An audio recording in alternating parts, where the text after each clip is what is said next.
Hey, what's going on, everybody? Welcome back to the channel. I'm Tom, and you are watching Cortex Zero. I'm going to start doing videos like this on a weekly basis. There's a lot to talk about. There's a lot happening right now. There's a lot to keep up with, and hopefully you'll appreciate that. I'm here to kind of catch up with what's going on, hear my thoughts on it, and hopefully we'll be able to connect in the midst of all of that.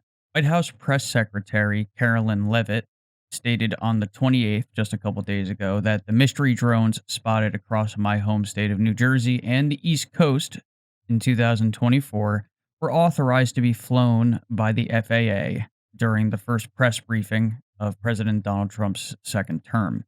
Levitt explained that the drones were part of FAA-approved research, recreational activities, and hobbyist use, adding, "This was not the enemy." She noted curiosity contributed to the increasing sightings. Curiosity.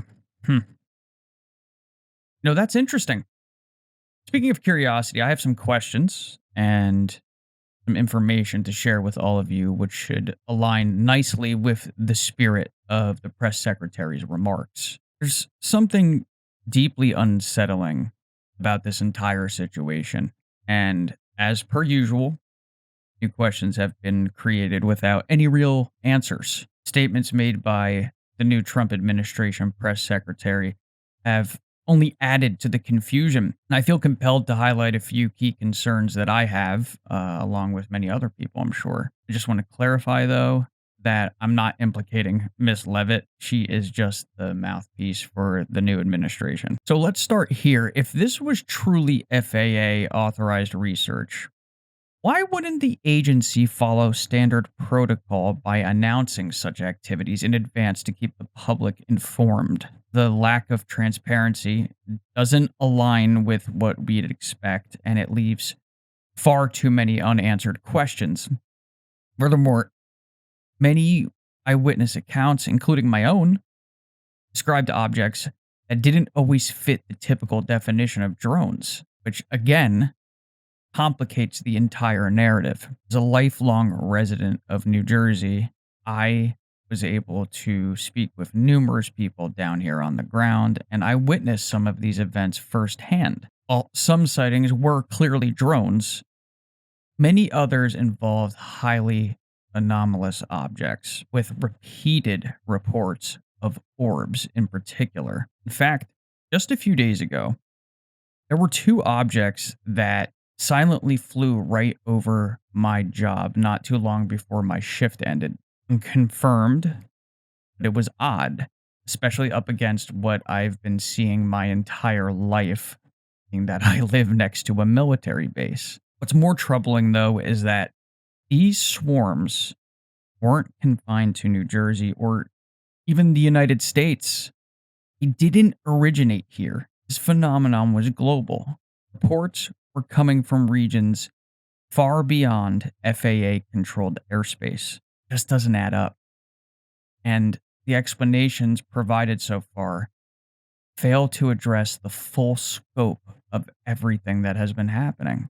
I'm not claiming to have all of the answers, or even any of them for that matter, but I'm pretty sure this isn't it. In mid-November 2024, reports surfaced about unidentified drones infiltrating the airspace over several U.S. military installations in the UK, including RAF Lakenheath, RAF Mendenhall, and RAF Feltwell. Even with advanced counter-drone systems like Orcus, 60 British troops, and F-15 fighter jets deployed, drones evaded all interception or identification efforts. These bases are protected by stringent security measures, including no-fly zones, advanced radar, electronic countermeasures, and rapid response teams. There are protocols in place designed to detect, jam, or intercept typical drones. Operators of such drones would likely be tracked and apprehended, yet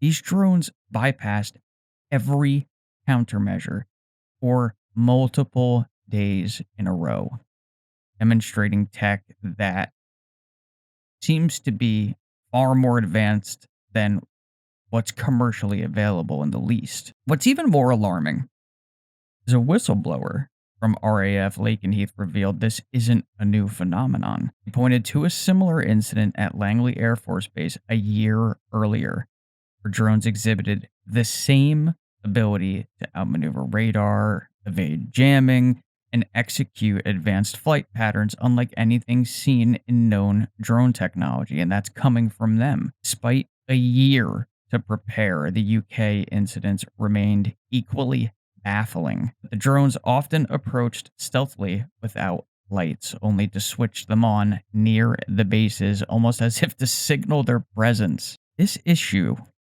wasn't just confined to the UK. High security locations like Ramstein Air Base in Germany, which is a critical NATO site, have also reported similar incursions. Right here in the United States, bases such as Wright-Patterson, Naval Weapons Station Earl, Camp Pendleton, and Hill Air Force Base, many of which house nuclear assets, have experienced unexplained breaches, despite having highly sophisticated counter-drone defenses. Ross Coulthart received direct reports of sightings in the vicinity of Pine Gap in Australia, if you all may remember him talking about that. Reports of very similar activity have been circulating online for months, from Japan to Brazil, Poland, China, Russia, and many other countries. Last I checked, the FAA doesn't control global airspace.